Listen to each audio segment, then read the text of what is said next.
Wig, did you just say wig? Wig, okay. I know, wig. I feel that already. Wig, okay. Wig, did you just say wig? Wig, okay. I am ready for my wig to go flying. Oh my God. Hi, kids. Hi. Happy Pride. Woo. Hi, gays. Hi, gay. Hi, Caitlin. I'm Martyr. I'm Cate. And this is Wigging. Pride Edition. / 3-year anniversary. Oh yeah. We had our 3-year 2 months ago. But we never did anything. So we're just gonna address it today. Yeah. At the end. This is a very chill, relaxed episode.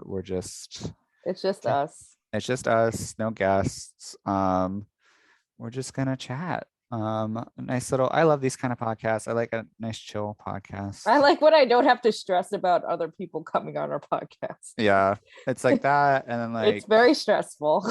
we get to catch up. We get to chat.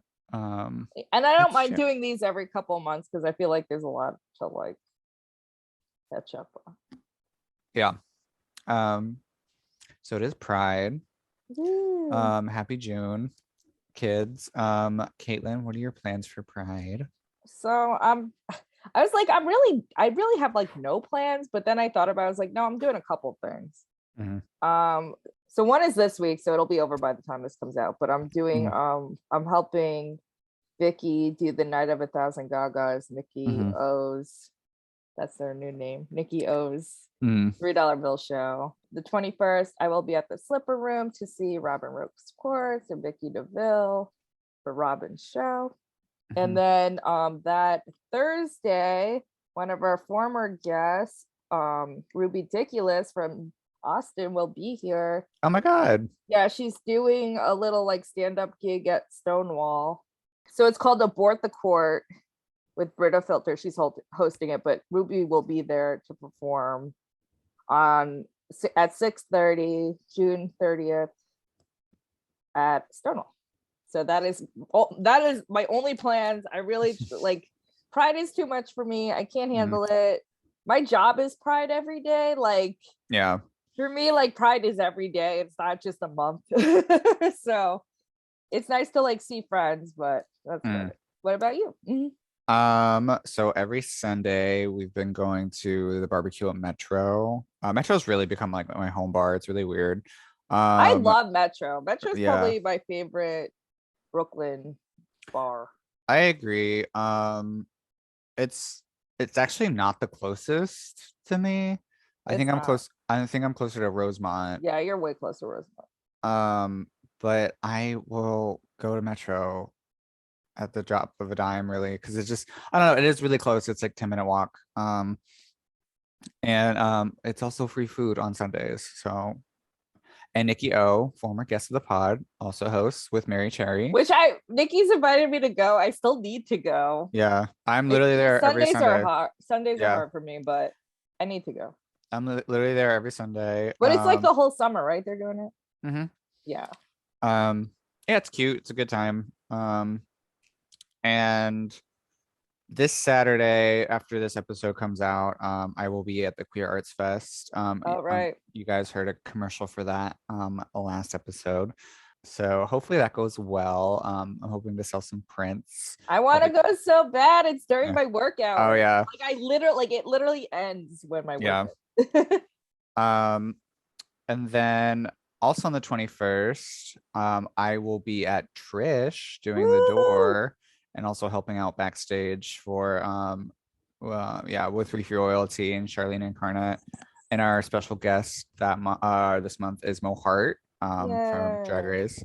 So that's really cool. I'm really excited for that. I hope it is cute. But those are my only 2 Pride gigs at the moment. I know some last minute stuff pops up. Oh yeah, it's always very, very last minute with Pride. Yeah. So we'll see. Just chilling with friends. I hang out with my queer friends all the time now, but we don't really do anything Pride related. We're I think like Sunday after the barbecue, we went back to my friend's place and we watched The Secret Window starring Johnny Depp. I know he's canceled, but like the movie Oh, was I like remember when that movie came out. That was a long right, time ago. right. That was a lot. That was like peak. I was obsessed with Johnny Depp like Mhm. that year. That was Yeah, like peak Johnny Depp, and then it it kind was of like went downhill from it was like there. right when Pirates of the Caribbean came out. So like that, Yeah. I was like reading up about it. They like changed the coming out date because of Oh, I the didn't know success. that. But like we just watched it because it was so nostalgic to us. It's not a good Yeah, movie, no, but it's like not a good. I mean, I don't think I've ever watched it all the way through, but I just remember when it came out. and yeah, so we watched that, but like I don't know, that was better than like I don't really have plans to watch the Fire Island movie, but that Oh, seemed I keep more needing to watch it. There's supposed to be Isley jewelry in it, so I want to like Mm, spot it, mm, but I keep forgetting. It's because I don't have Hulu on my regular TV anymore, mm. so it's just like too much of a hassle. I have to go in my living room. It's just too much. I'm on my dad's Hulu, and he so spoil not spoiler alert, me and him have the same name, so but All he's right. been using my account to watch his shows because he reads it as his name. So That's so annoying. I don't want him to like Yeah, look at like what I'm watching. but can't you do a guest account? I think there's like a guest one. I guess I don't know. I just That's know awkward. I don't because like I watch like the Golden Girls sometimes, but Hell yeah. I think that fits with his aesthetic too because he'll watch like episodes of MASH. So I'm just Okay. um yeah. That's so awkward. I haven't really watching any queer content. I watched Legendary. I haven't caught up, so don't tell me. Well, Uh I know Juicy Couture's. Is it over yet? Like they've yeah, been it's over. dropped. It's Oh, over. it's over. Yeah. I didn't even know it ended. They've been just like literally. I think it was only 3 weeks long, and they did like 3 episodes each week. Yeah, Or something. I don't know if they did that because it was like a really bad season. Like it was like shockingly bad. Like There was only 2 houses that I thought were decent. Did you Juicy know Couture win? I don't care if I get. yeah, Spoiled. they did. I Spoilers, mean, kids. there's no competition for them. Yeah. Like you knew the winner by first episode and you're like, "Oh, it's Juicy." Okay. Well, Um, so Aja said on Insta that they chose which members of the house they wanted. mhm. Like the casting people chose, and it's not necessarily people that they either normally work with or Mm. like people who they would want to represent the house. Yeah. So they just chose people, like the storyline or looks or whatever the hell. Yeah. So that was interesting. I have some tea. I don't know how much I can share about it, but a local girl in the scene was actually supposed to be on this season, but she unfortunately got chopped because of that reason. So Yeah. but it would have been cool to see her. She's very The talented. houses should let them choose who they want to represent them. That's crazy. Like House of Mm. Libasia, there's like 3,000 members worldwide. Yeah. Like they could have chosen anybody.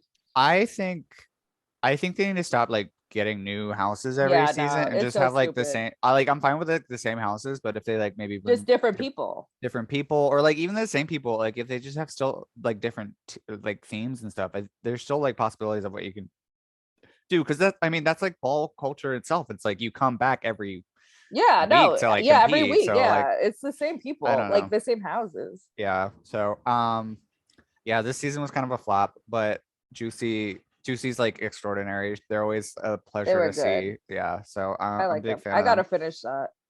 Mhm. What did you think about Kiki Palmer coming? Oh my God, she's such a good guest judge. I guess she's a permanent judge for this Yeah, season. she replaced Megan. Yeah. Megan's too big for the show. Yeah. No, I loved her on. It was great. I think she really fit into the judge's role. I think she was like, no offense to Megan, but I think she was like slightly better judge than Megan. Just like I don't in like her really any of the judges except for Mm. Naomi. So Yeah, she's the only one I like whose opinion I trust is why Naomi. like Um, Jamila yeah. shouldn't be on the show at all, but she is because she's the executive producer, so she Yeah. just put herself in that spot. She's she was like meaner this year. Who, What's his- Naomi? not Naomi. Jamila. I want to say meaner. She was more critique focused, I guess. I don't And mind that because I don't like when they praise everybody. I thought she was like more of a Paula Abdul judge than anything in the last 2 seasons, but this Yeah. season, like, it wasn't as much. I will say this is probably the shadiest season. There's Well, some, it's so freaking funny with this. yeah, Vicky. but it was good. I quite enjoyed it. I gotta Um, finish it. I don't yeah. even know how many episodes I have left because they just kept dropping like 100 episodes each week. There's a few episodes you could probably skip, to be quite honest. Yeah. But yeah, it was a show. Not really watching anything queer related otherwise though. So We'll talk about all the shows I'm watching. I know our second half, literally, guys, is It's just gonna be Caitlyn. It's Caitlin's TV corner. I And I'm keep, just I gonna keep thinking, nod. like, I keep in my head, I'm like, it's Caitlyn talk, and then I Yeah. realize we are not on TikTok. What the Oh hell my am I God. talking about? Oh my God. Well, besides Pride events, how's life going? How's Yeah, I life? figured, like, we don't do personal life updates too often. Mhm. For me, my life is just all about trying to plan a stupid wedding. It's not stupid, but the money spent is stupid.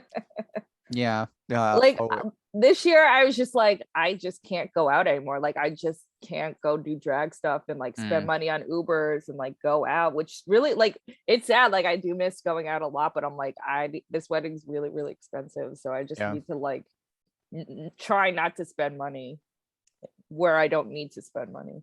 yeah. I'm in the same boat. Yeah, you can talk about your whatever you want to say. You can say as much or as little as I lost my job. Let's just keep it at that. So but you girl, chose to leave. You I didn't did get choose fired. to leave. I didn't get fired. I was on the brink of getting fired. Yeah, but you didn't. And yeah, so I always say, kids, prioritize your mental health over a job. So, or just prioritize your mental health in general. So yeah, I'm glad I left. It wasn't going super hot. So If yeah, any listeners know of any job openings, job openings, I do commission work, any drag shows. community door girl, personal assistant, whatever. I have the skill sets and the needs, and I'm cheap. Yeah.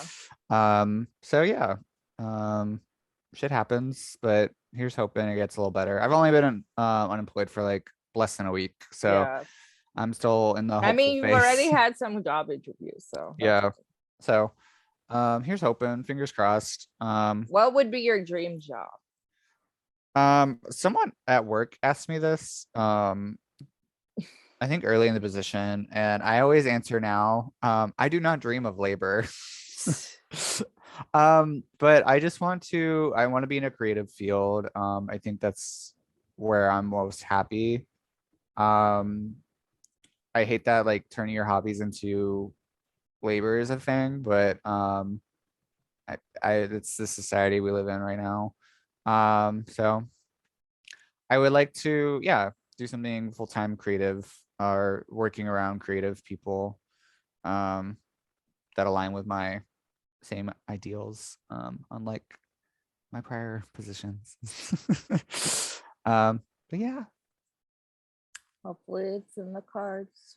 I know. I'm gonna need a reading after this. Let's just say that, Caitlin. I need my own readings too. Yeah. I need to see some of our former guests to do some. We needed to do a burrito night like yesterday. I think we are doing one. We on are? Wednesday. Who? I think No one invited me. oh, you're invited. I think we're doing one on Wednesday. Oh, I won't be here. I'll be in Staten Island. Okay. So that's our lives, kids. So interesting. We're so interesting. We're gonna take a little break, and when we get back, we're gonna talk about some pride related subjects. We'll be right back. Bye. Wig, did you just say wig? Wig, okay. I know, wig. I feel that already. Wig, okay. Wig, did you just say wig? Wig, okay. I am ready for my wig to go flying. And we're back. We're back. Ooh. Happy Pride. Happy Pride Month. We did this last year with our special guest, Tonic, but we're just doing it with us this year. Because we're lazy. because we're lazy. We're gonna give what I call book reports about some queer history in the honor of Pride. Caitlin's much more prepared than I am, as usual. I mean, to be fair, I wrote this like 4 years ago, so I've had it sitting around. But I wanted to talk about my favorite artist, because I believe the anniversary of his death is coming up or has just passed, but it's this year. Do you know the famous image of the guy in a leather jacket that says, if I were to die of AIDS, lay my body down, or throw my ashes on the lawn of the White House? Oh yeah, I think so. Yeah. So that is famously David Wojnarowicz, my favorite artist, or one of my favorite artists. And I studied him during my grad thesis. He was like raised around here in New Jersey area, and then as like a child, like I want to say like 13, 14, was actually like a sex worker, which is and he got like acquainted through New York that way. He had like a really troubled childhood, but he in the mid to late 80s he started doing like very anger fueled artwork around HIV and AIDS, and it caused a lot of controversy with having shows. He like challenged the status quo of like what art could be publicly funded, because famously I believe there's a still from one of his films that were ants are crawling on Jesus, and it was seen as sacrilegious. And it's similar to Piss Christ, but I think Piss Christ came out later. Are you familiar with that work at all? It's just a photo. I actually have a print of it in my living room. I feel like I need like visual images. I know. What is this? How do you spell his last name? I believe it's WOJ N-A-R. Okay, I think I found it. So just for everybody to look at him, David Wojnarowicz. I believe it's WOJNAROWICZ. Yeah. He famously had a retrospective at the Whitney, I believe in 2019. And in conjunction with that, the Fales Library at NYU also did a small exhibition in the lobby, where some of my photos that I took and some of the research I did were in it. So I helped find some of the missing film of one of his works, because Fales has a bunch of his materials and his artwork, not all of his artwork, mostly like supplementary materials. Like they famously have like a big paper mache wolf mask that has like it's made out of newspaper that have like AIDS articles about it, and I helped locate its like proper name, and then it being used in a performance, and that stuff was stored at Fales after I left in NYU, so that was cool. But he's my favorite artist because how he's very cerebral and like very fantasy elements, but all surrounding like how the world is just kind of like fucked up, and the political culture of the time surrounding AIDS and stuff. So he was just like a big figure and like combating government officials about how AIDS patients were like being treated, and the inaction of the government, really. So that famous image of him with the leather jacket that said if I die of AIDS, lay my spread my ashes on the lawn of the White House, something around that line. Yeah. It's like a very famous ACT UP image. And later when he did eventually succumb, they his partner did do that, which was kind of powerful. But Was he his part cremated? yeah. Okay. And his partner recently died. I want to say around 2020. But yeah, he's my favorite artist. I love him a lot. My favorite thing to do was I did this for research. And it really influenced how I approach documenting my own work. Is there's a book called The Lonely City, by my favorite author, Olivia Liang. I think that's how you pronounce it. In it, to get like a sense of his travels in the city. Oh, I should explain the book. Okay. She just documents the feeling of loneliness of moving to a big city, through different artists that lived in New York during different eras. Most of them were like people with AIDS or who died of AIDS, and he was in one chapter. And in it, she goes to Fail's library, the one I did my research at, and she just listens to tape recordings from his like phone answering machine. And like he's not even in the answering machine. Like he doesn't leave messages for himself or whatever, but it's just his friends like calling. And I wrote about that in my thesis because like I feel like a lot of the times like museums in the history of like an artist, it's like what they did, but like Yeah. never about like the life they had like around them. So like it was really intimate and nice to hear just like people checking in on him and like calling, being like, I had a really bad date. And I guess, I don't know, I guess that was culture in the 90s, just like calling your friends and being like, wow, life's weird right now. Um, and I wrote about that about my thesis because like you don't really collect the mundane, you don't really talk about the mundane stuff of life, but like it is just as important as like what influenced the work, because oftentimes it does influence like how you're remembered by other people. So yeah, that's David Wojnarowicz. Very powerful figure. Highly suggest reading the memoir. What's it called? I have it. I have like 3 copies of it. Look it up. I think it's Fire in the Belly, by I want to say Elizabeth Carr, something Carr. Yeah, Yeah. great artist. Close to the Knives? No. No, not Close to Knives. That was his book. It was like his self memoir, but it's more fantasy than memoir. Gotcha.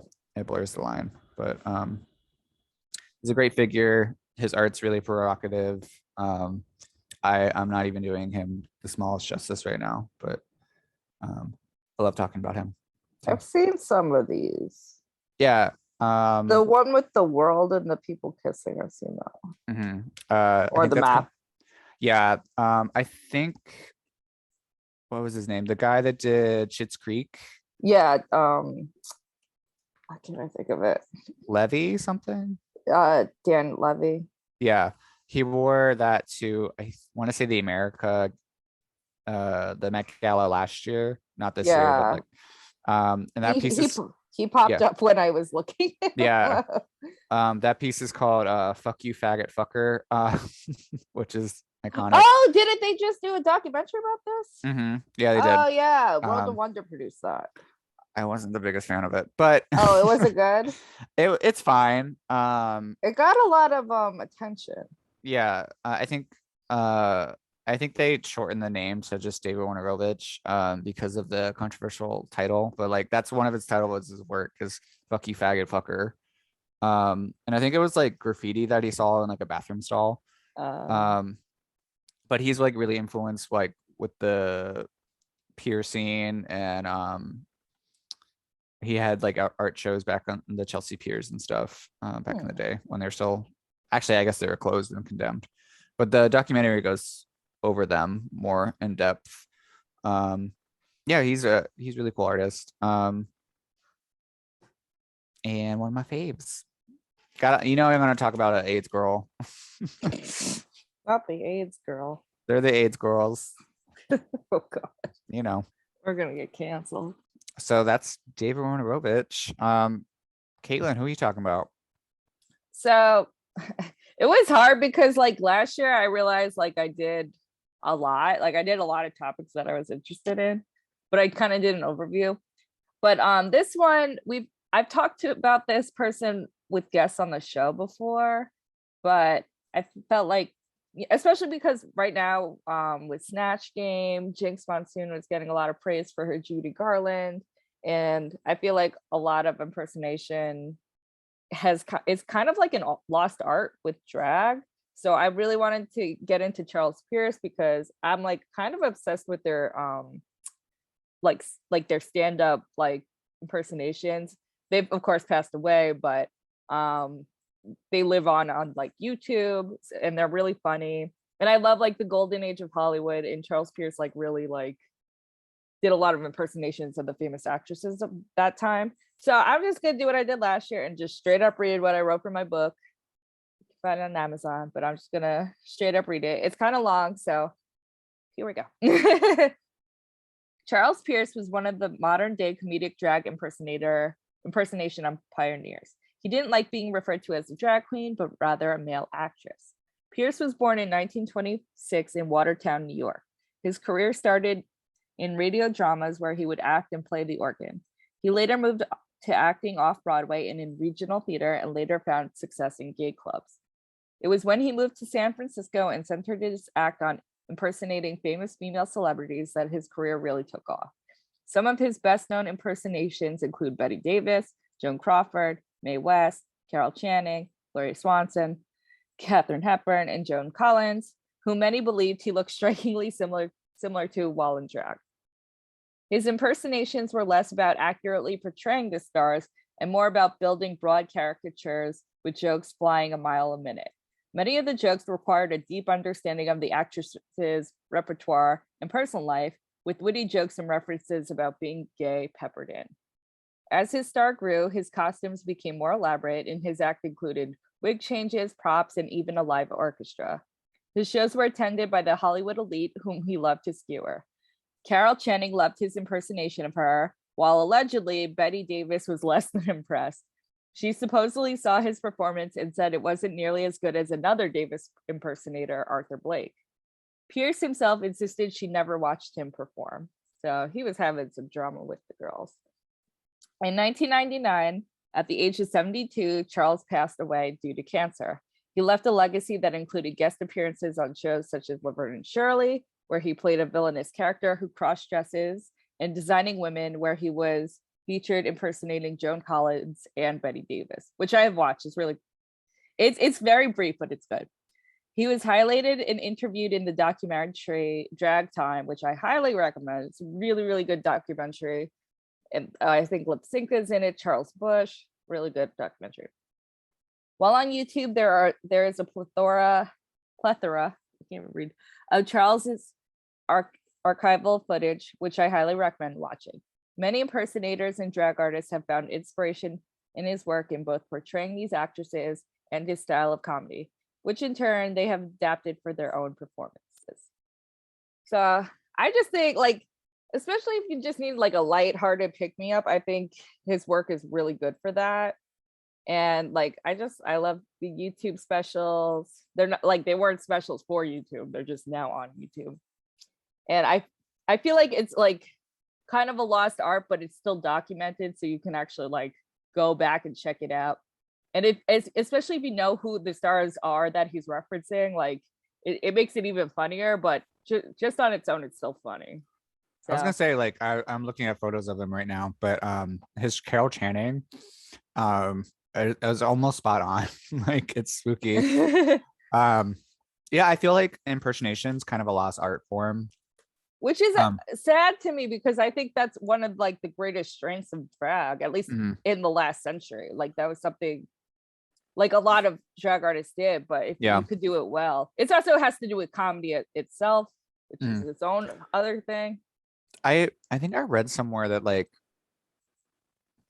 um celebrity impersonation like really peaked in like I want to say like early 90s kind of. Yeah, I think that was Um kind of the last hurrah of it. yeah, because like it was like the closest thing that a lot of these queer people, these poor people could like get to see like a famous or Mhm. celebrity. So like, but now that like, I mean, we have more internet content and like celebrities are like on social media and like you seem closer to celebrities than you actually are.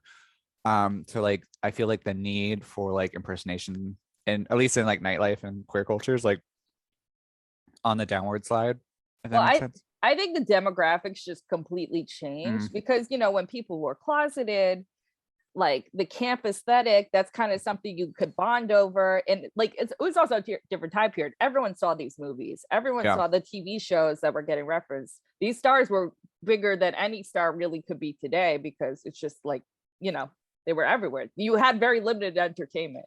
I feel like this would be the equivalent of like a girl doing like a spot on like Kim Kardashian, Yeah, kind something of like like that. some sort of like celebrity royalty. Like Yeah, these women were, and they still are, but like we don't really have that as much. Like we have we some don't. pop stars.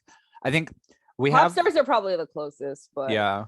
I was gonna say like I think I've complained about this before on our show, but Brooklyn's kind of going through like a diva worship moment, where like all the shows that are like getting booked and like high paying are like tribute shows and to like pop divas, which is like good. I'm glad girls are getting paid, but like it's a weird area to be in, I enjoy creatively. it. Yeah, But I enjoy what it it's a is. very specific Yeah, type of event. yeah. Um, so, but I don't know. Maybe you should. I always think like I'm not auditioning for Drag Race Kids, but I always joke like what would be my Snatch Game character, and I'm like I don't know if I could do a Snatch Game. Like I'm Well, not good at impressions. most of the younger queens, like they don't know what to do. They don't really understand the art of impersonation. It's not Mm, really it's what you bring to it. It's not necessarily trying to mimic somebody. yeah, And it's just it's also like the art of reference. I feel like it's kind of also lost in current culture, and like references were always really important because again it just united everybody. It's like, oh hey, yeah, we're all queer here, we all kind of we're in the on the joke, wink wink, this is actually really gay, but these women aren't actually gay, yeah. it's part of the culture. They are, but they aren't. You know. Yeah, so like there's the people choose for Snatch Game, a lot of them just it's not the same level. Also, Yeah, I was thinking about because I was so I started following there's this Instagram called Camporama, which has like I've heard of that. it's really good. It has like a lot of old footage from like the 60s and 70s of all the stars of the time, but like the campy stars. So like Mhm. a lot of like gay culture just straight up with that, even though again, doesn't mean they were necessarily gay. But they did a whole montage because I guess she was a regular guest on Snatch Game of Ethel Merman. And I'm like, how has no one done Ethel? She's kind of easy to do. Like, how has no one done her on Snatch Game? Like, just easy. But I feel like the kids don't even know who she is, so whatever. I feel What like do the I only know? reference to Ethel Merman was I want to say in All Stars 3 But no one's ever done her, or as All far as I Stars know. 1. Oh yeah, as impersonation. Yeah. But I think there was a lip sync for There's No Business Like Show Oh Business. yeah. No, that was Um, just like the song they did though. I mean Ethel is so campy. She would be the easiest. First of all, she was actually on Snatch Game, so you could just straight up steal what she Mhm. said on the show, and I think like he she I think just he mean belts out. Match Game. Yeah, Kate. Match Game. I'm getting myself confused. It's funny to watch Match Game because like I didn't really grow up with that show. I grew up with like a lot of reruns on TV because in the 90s we were very limited what you could watch. Yeah. But Match Game was never like re-aired for like when I was growing up. So It's funny to try to watch it now. Yeah, it's I feel like a lot of my information from the original Match Game is from Snatch Game. Yeah. And also I want to plug this historian, Matt Baum, MattBaume. He has a YouTube channel. He also had a podcast. I don't know if he still does it. It's called The Sewers of Paris. But he looks at queer culture in like a in a pop culture sense. So a lot of like famous people that have been on Match Game, he's like done deep dives of. So he did like a really good video about Paul Lind. Yes, who I did grow up with Paul Lind, so like that Bendel of Crumb impersonation. Yeah. So good. Everything.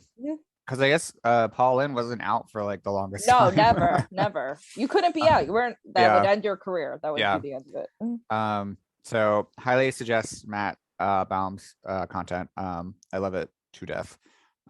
He's a really good historian. So where is it on? It's on YouTube. Oh, on YouTube. I'm gonna look this up.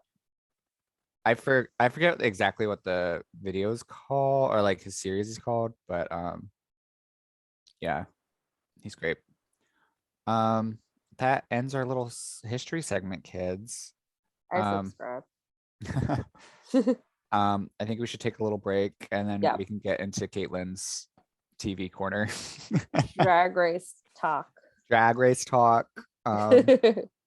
And yeah, we'll be right back, kids. Bye. Wig, okay. I know, wig. I feel that already. Wig, okay. Wig, did you just say wig? Wig, okay. I am ready for my wig. And we're back, kids. We're back. Ooh, and what kind of pride celebration would this be without talking about every 20 seasons of Drag Race that happened in the past month? I don't mind. Like, I feel like every 6 months is a good, like, let's catch up. Yeah. You know what I mean? Yeah. I mean, we could do like it, not actually, but like in theory, we could do a weekly thing like a lot of podcasts do, but we're not doing that shit. So every 6 months, I don't mind doing like that. I would only do that if you paid me. I do. We'll get into it, but we'll get into it. But I would do it for certain franchises. I would totally do it. Yeah. Okay. So the most recent winner. Yeah, you're right. It's so confusing. I know. The most recent winner and also the longest season of Drag Race ever. No, season 3 is equally as long. True, but that one was least interesting. Season 14. I think you can tell my thoughts on that show. But how are we feeling? I like season 14. I don't know why the even seasons just always they hit the spot for me. I like that they changed the format for the finale, even though the songs weren't that great, that they made the girls like do, which they weren't even. I don't know. That was kind of messy. It was clear they were aiming for Willow to win. But I like this cast. I think they all had like good chemistry together. The fighting wasn't like, it didn't feel fake. Like I feel like they were, at each other's throats for. Have your moment. This is your moment. Well, Lady Camden and Bosco just won the MTV whatever. Yeah, that was weird. Well, I think Jasmine and Maddie. Oh yeah, that was like so good. That was a better fight. Sorry. Yeah, but it's fake. Those award shows are fake, so it's just for publicity. But I like the top 5, I guess. That was kind of stupid, but like I don't think Diabetti needed to be like in the finale, but I didn't mind her as a villain. I'm with the performance she gave, I am glad she made it to the finale because hers is one of my favorites. Same with Willow's. Everybody else's was kind of forgettable. Sorry about it. I was kind of sad they didn't really utilize like Lady Camden's skills because I was team Lady Camden and team Willow.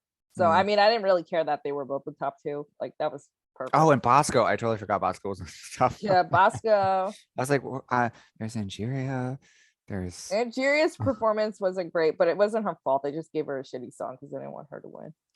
But well, that's we were talking about this when we at the viewing party. It's like I'd rather watch them do like a song they know back to front, like a pop song they know they can perform well and do well at that than like watch like original songs.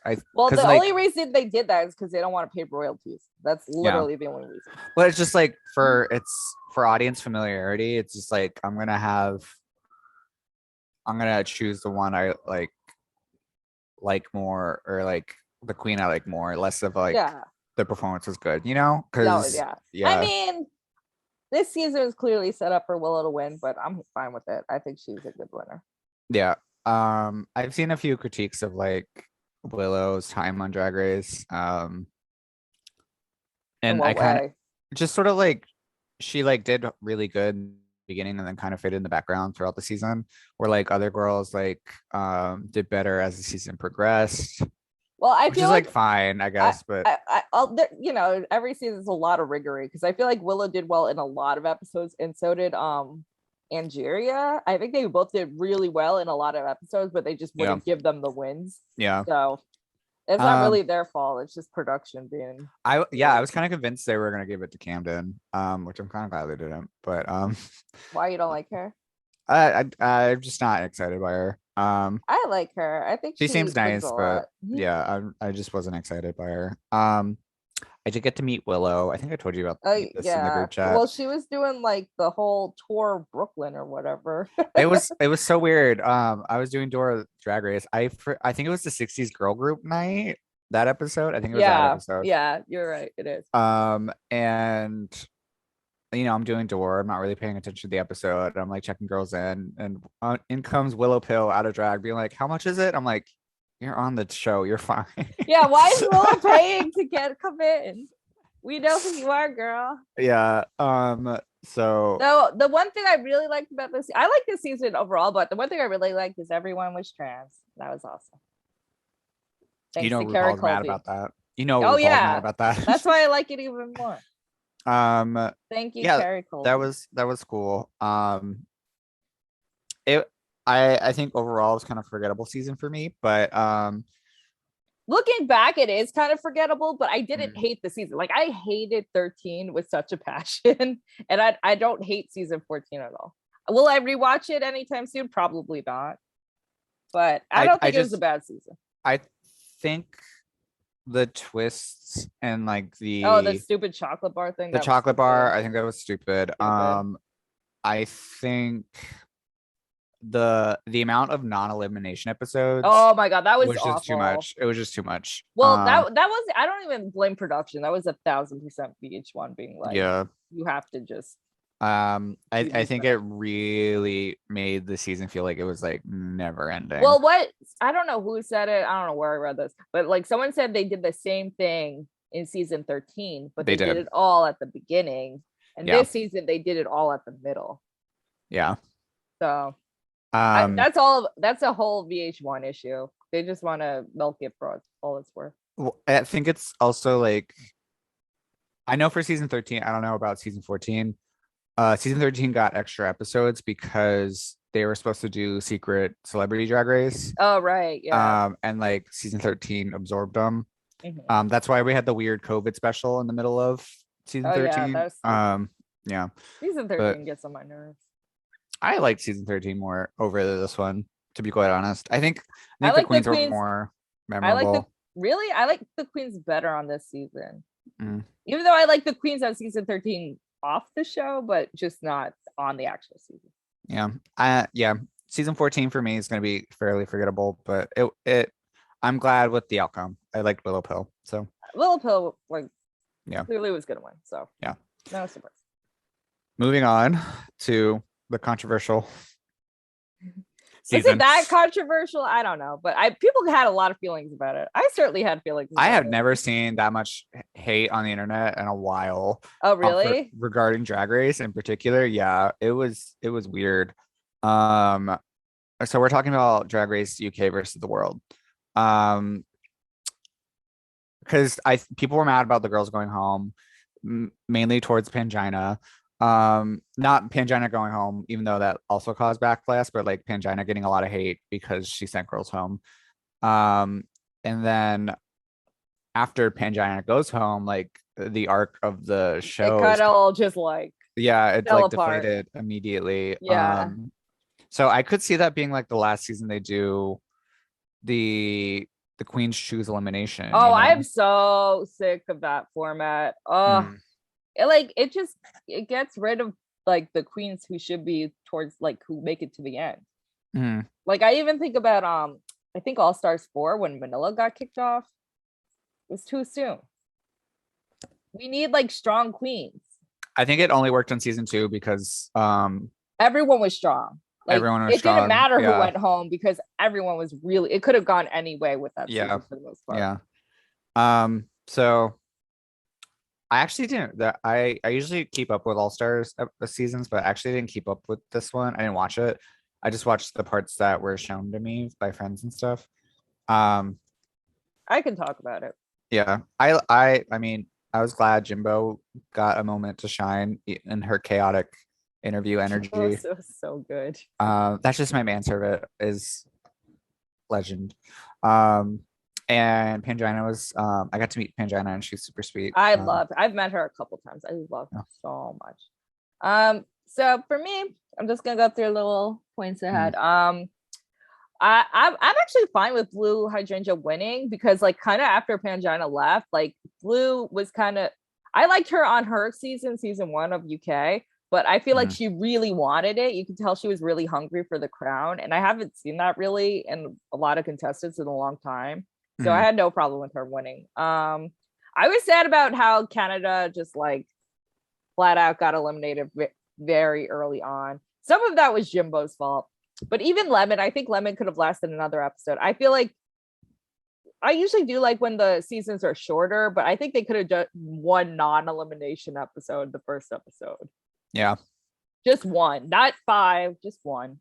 Because I think Yeah. Lemon could have gotten more screen time because I think she's actually a pretty strong queen. And then Pangina's runways, like they were so good.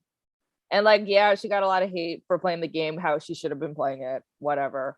But like her runways were so good. I was really sad with her to go. Oh yeah. I think she had a really good showcase.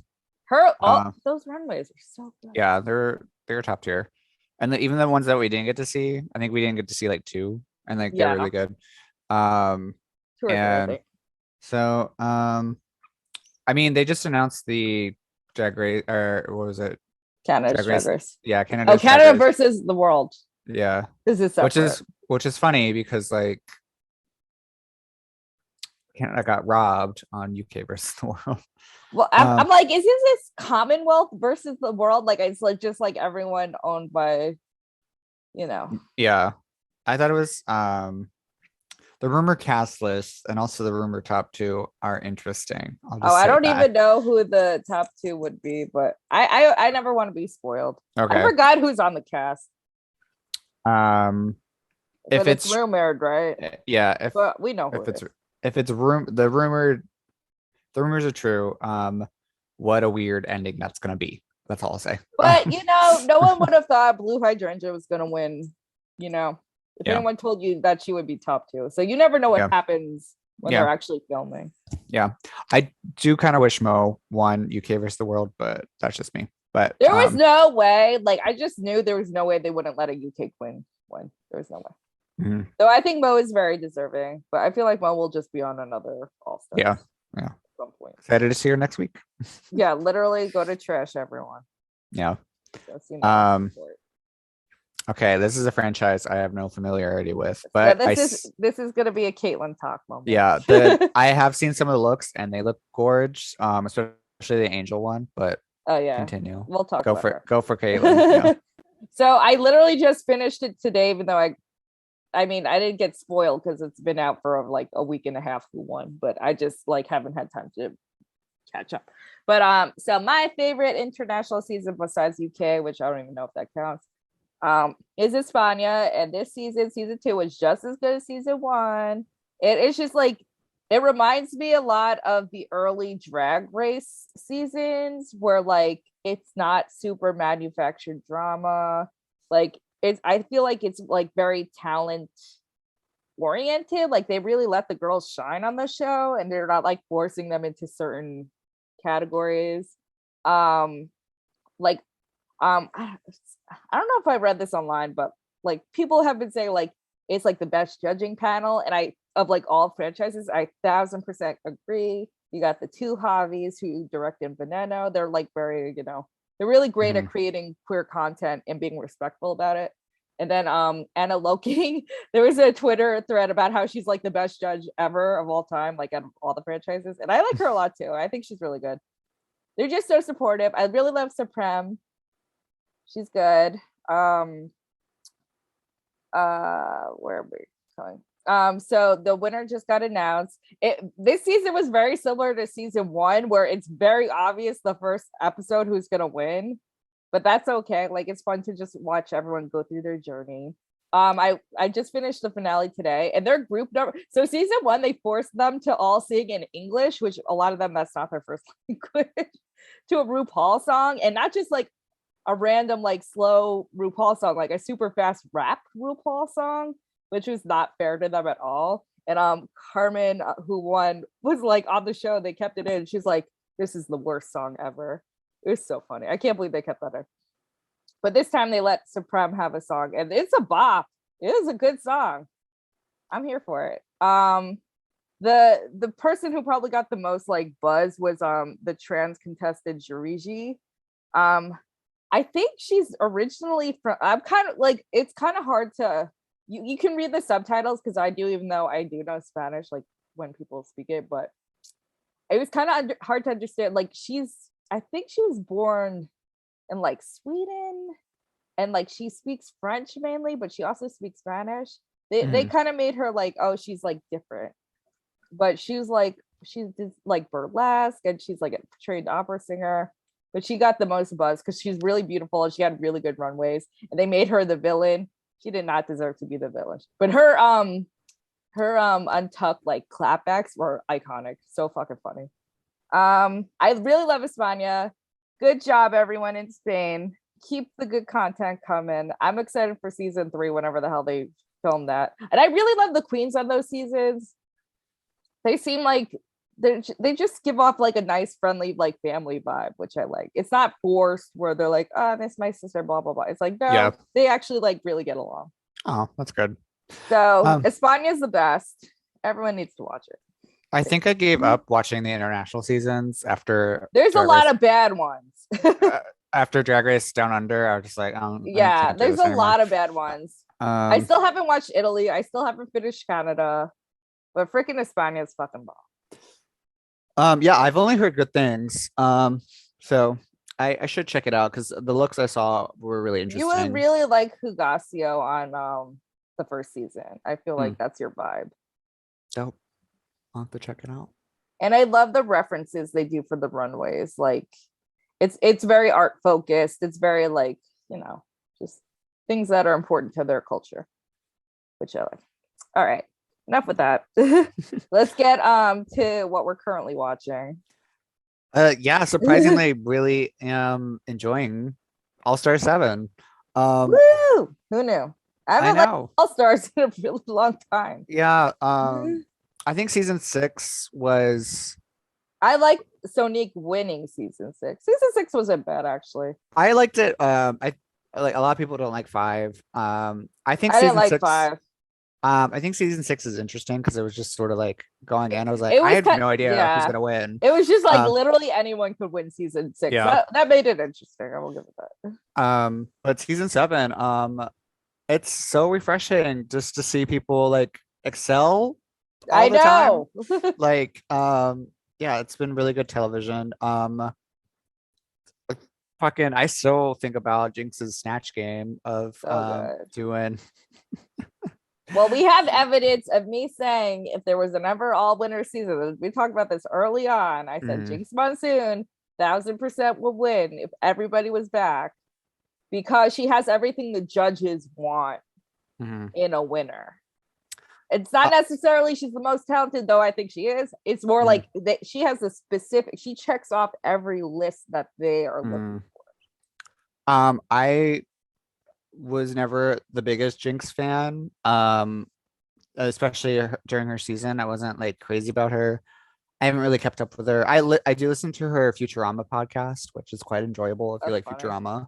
Futurama. But yeah, she's really grown on me.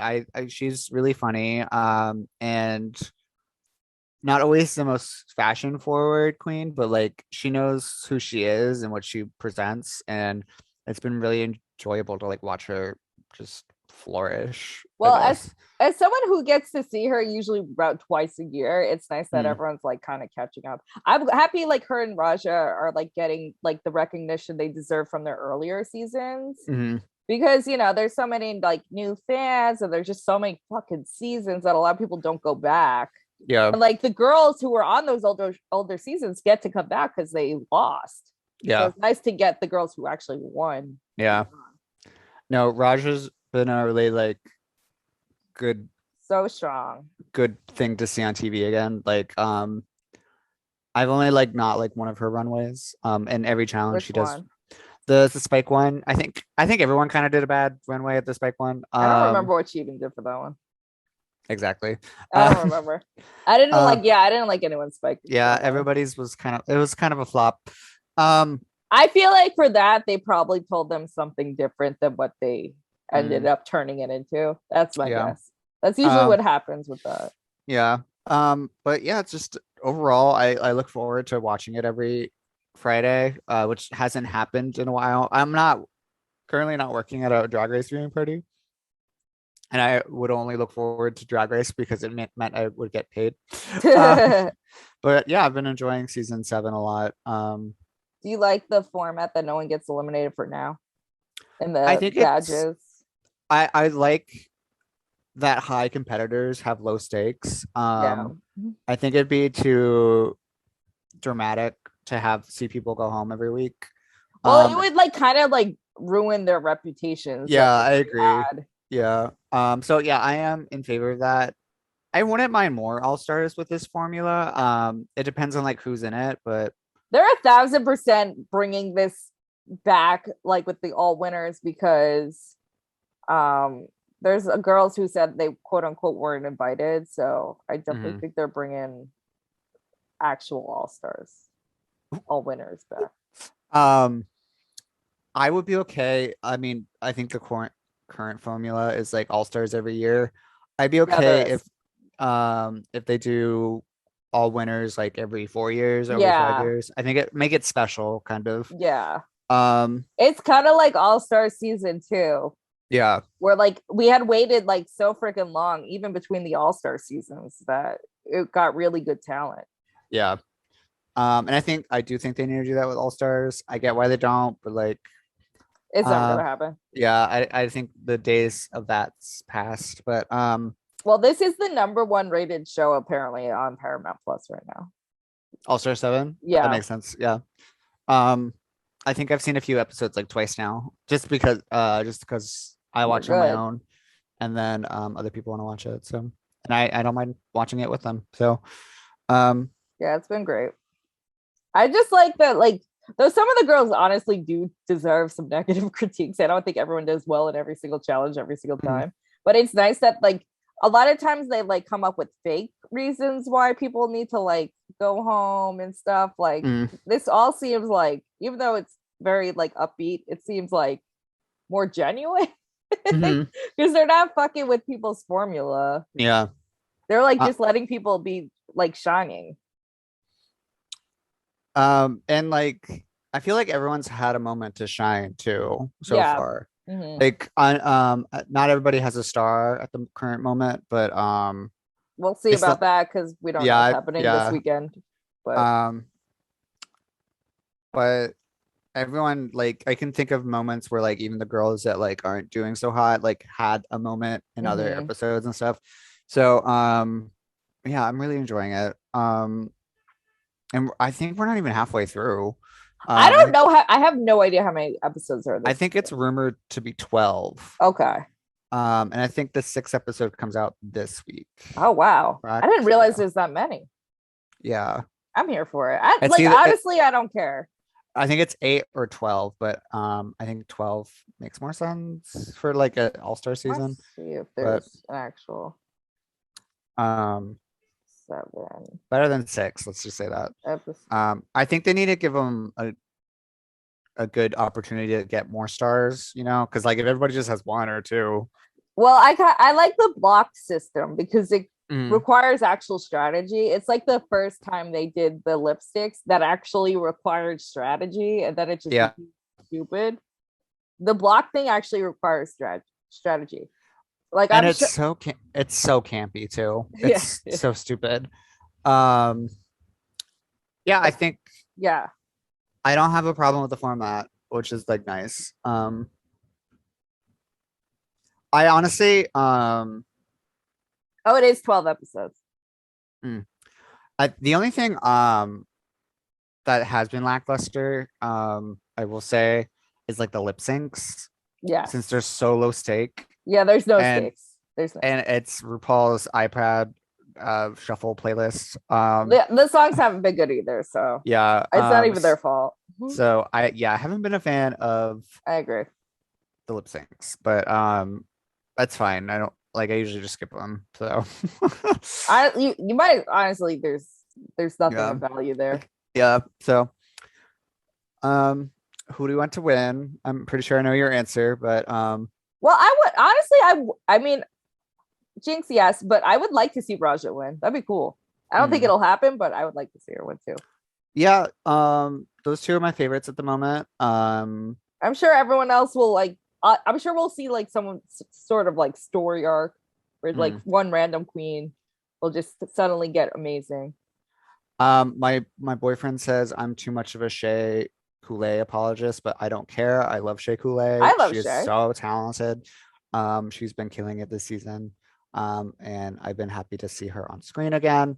I feel like because she won so recently, they're not going to give it to her.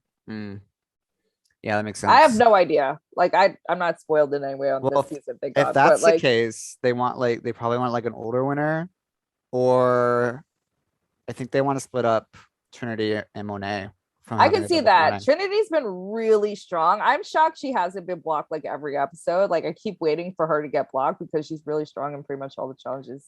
Just like Jinx. The other girls are waiting for her to trip on her train and die. So she said that she has no more train dresses for the rest of the I'll believe it when I see it. Yeah, but I loved all of them. I think she probably has one of my favorite runways this season.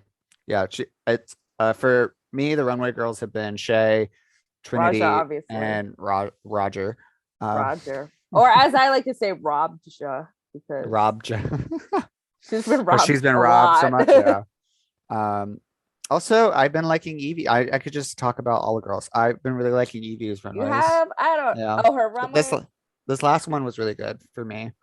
What did she do this one? The veil with the beads and everything. Oh yeah, that was nice. That was gorgeous. Been a big fan of that.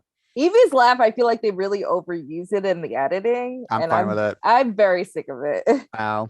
It was cute, like on her season, but like they just use it so much in the editing that I'm like, I need a little break from that. Yeah. It has nothing to do with Evie. That just has to do with how they format the show. And on that note, let's talk about season 15. I don't even know if the girls left yet. I believe they have. Okay, so I don't actually have the updated who's actually left. I know I've seen like 6 different lists. So yeah, there's been a lot of lists, but I never trust them until the girls are gone. Yeah. But I have not looked at who's actually gone yet. I am from the rumored list. Not excited. Well, I'm mad because one of the rumored girls I tried to get on this podcast, and now that's never going to happen. Yeah. Yeah, not super excited. The rumored New York girls. There's a lot of them this season. Yeah, the ones I am a fan of, I am glad they're getting their moment. So I hope to I want to see them succeed and flourish. So I think that'll be really good. It seems like there's a lot of very young queens, like who haven't been around that long. It's like that and like social media stars. Yeah, well, that. Yeah. That I'm not as surprised about. Yeah. But I don't know. There's only one person I care about on this season who hopefully is actually on. and I hope they win. Thank you. Yeah, I'd be okay with them winning. I love that how vague we're being. I Honestly, mean, it's not that hard yeah, to figure out if you yeah, know who it is. yeah. I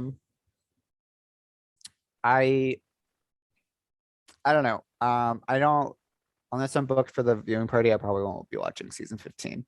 I will be saying that right now. Well, Not as I've always said, the odd seasons, I haven't liked any of them since like season 3. So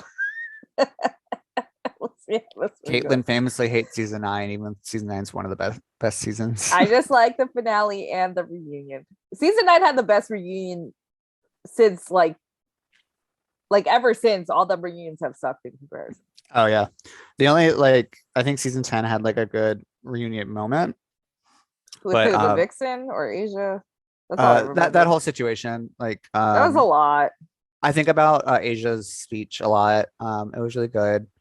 The show did the Vixen, Asia really dirt, and Asia. Oh yeah, horrible. Yeah. And the butterflies, poor things. Butterfly in the sky. Stop. Any other closing remarks on season 15? No, I'm trying to think of what is coming up this year. There's Canada versus the world. I'm actually excited about France. I'm not excited about like the actual France. I love Nikki Doll so much. Mm-hmm. I have such a crush on her. So I'm just happy that she's getting this opportunity.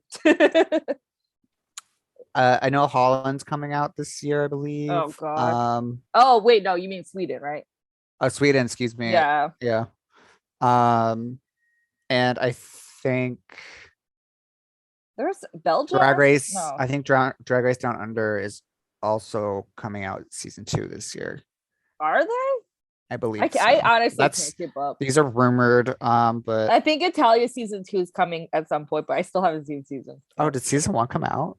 It came out in like November. I don't remember.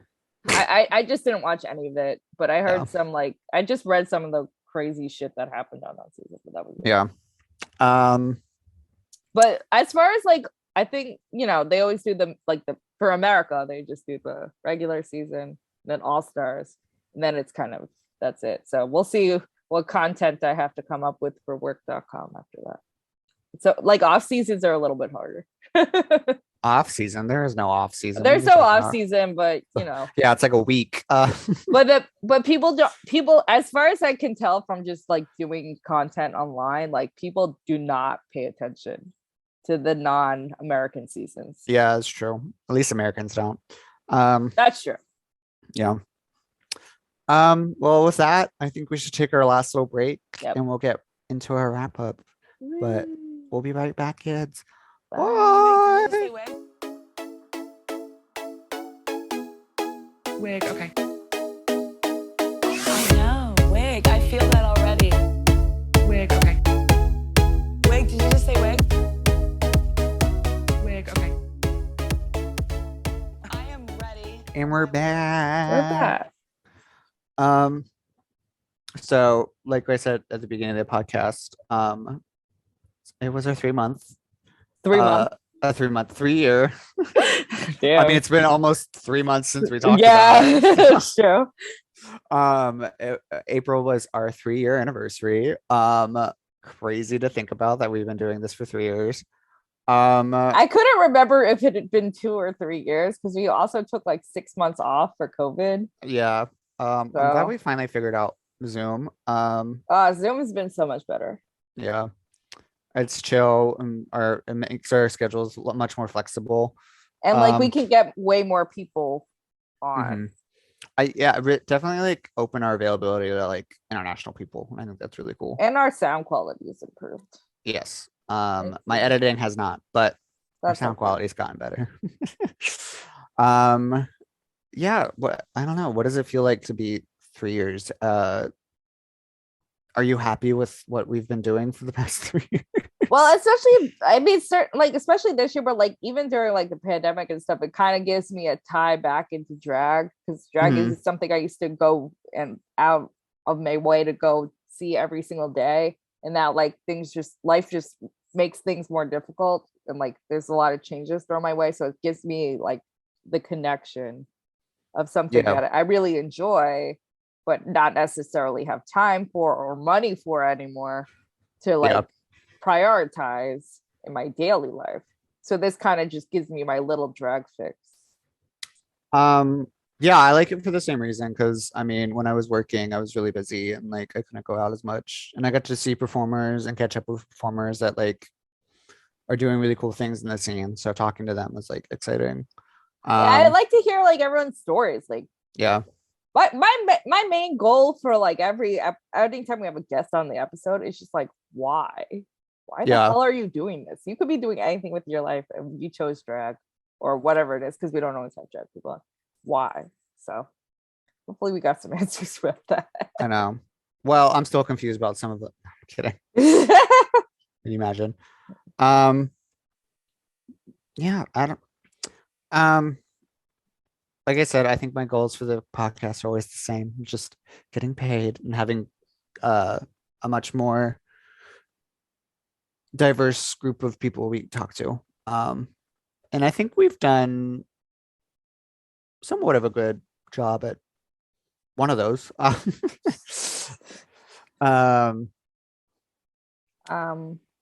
Yeah. I still want someone from Drag Race on. I don't care if they got out first. I don't even care like what franchise they did.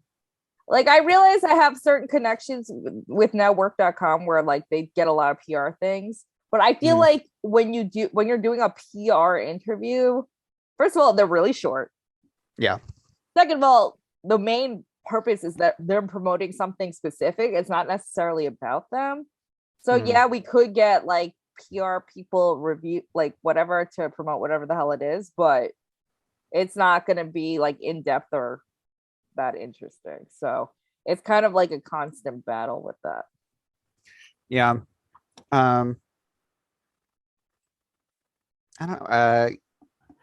I wouldn't mind having those kind of talks with people, because like getting behind the creative process is also interesting, because like I feel like the podcast is supposed, or at least ours, is like a snapshot of like their whole life or like their whole career, and having like a knowing they're like just what they're working on right then and there. It's kind of cool, but it's harder to do sometimes with how much we go over in such a short amount of time. So yeah, podcasting, kids. I guess thanks for sticking around, whoever's been listening. I've had people at gigs and stuff be like, I love your podcast. And I'm like, who? This always shocks me, because I'm like, girl, me too. I'm just like, what? Like, who are you? Like, why don't you let us know? Yeah. Like literally, I guess they're letting you know, but yeah, they're letting me know. But like literally reach out, talk to us, dragthemartyr@gmail.com. If there's like anybody, because like we're kind of getting just because the New York drag scene has gotten kind of weird lately, because there's a lot of like baby queens, and that's not necessarily our target guest list. But if there's anyone thinks they want to hear about on the show, I'm very open to suggestions, because if nothing else, I could try to contact people and be like, hey, this person wanted to hear you on our show and we'd like to have you on too. Because I'm kind of like trying to like really think about who we should interview coming up in general. Who like I don't want to really do repeat guests, because like that's not the format of our show. Yeah. So like I'm definitely interested in like new voices, but my goals are always they have to have performed in drag for at least 2 years. Otherwise, it's just not enough content for us to talk about on the show. But if anyone has like suggestions, unless they have like such a robust career in 2 years, we've had a few of those. Yeah, we've had like if they have like if they've really made a mark in a very short amount of time, then definitely please come on the show. But that's usually not the case. So but if anyone like just DM us or email us, whatever, like if anyone wants to see someone who's like really good at what they do, been doing it for a hot second, like we need suggestions. But it's been a fun ride, Caitlin. Not that we're ending anytime soon. We're not, because we have to figure out who we're having. Yeah. To figure out July. But yeah, we it's did been it 3 years. 3 years Woo. and some change. But Yeah, 3 years and like couple months. Woo. and I hope to get back on a more consistent posting Yeah. schedule. That's mostly been on me because Sometimes it's been on me too. Yeah. It's just been hard to really coordinate. Mm.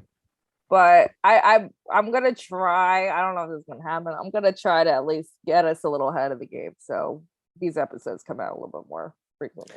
Yeah, I think it's I mean, we do this out of the kindness of our hearts, or but We do. we do this because we're interested, and like I said, we don't get paid, so like it's literally like on our schedule to like when to post. Yeah. So Well, I would like to say that I am glad that we have been, besides COVID, we've been very consistent, because a lot of people have come and gone with the podcast game. All these like well-known names in different communities having their little podcasts that, and then like they just disappear, like they never return. I'm looking at you, Lady Bunny.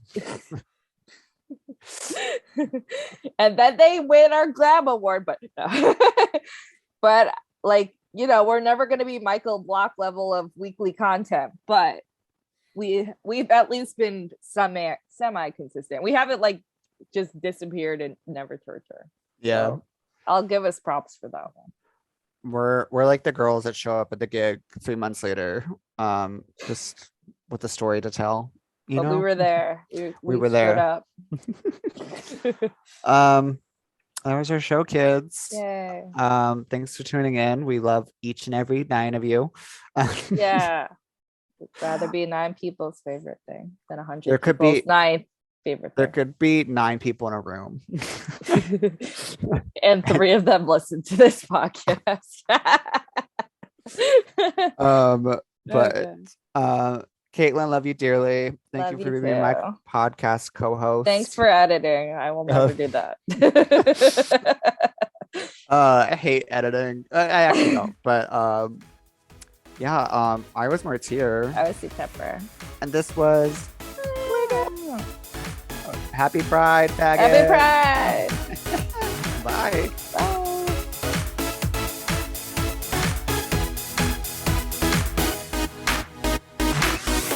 I'm C Tepper. You can follow me on Instagram at CTEPPER and read my book, The State of Drag, where I interviewed 175 drag queens from around the world. All proceeds go to charity on Amazon.com. Ooh, I love that. You can follow me on Instagram, Twitter, and Facebook at Drag the Martyr. And if you have any thoughts, comments, dick pics, send them to dragthemartyr@gmail.com. Listen, rate, and review us on Apple Podcasts, Spotify, SoundCloud, Google Play, and Pandora. And catch up with past episodes on WERRRK.com. That's WERRRK.com. Artwork for Wigging Out was provided by Glitter Baby Online. That's Glitter Baby Online. Thank you.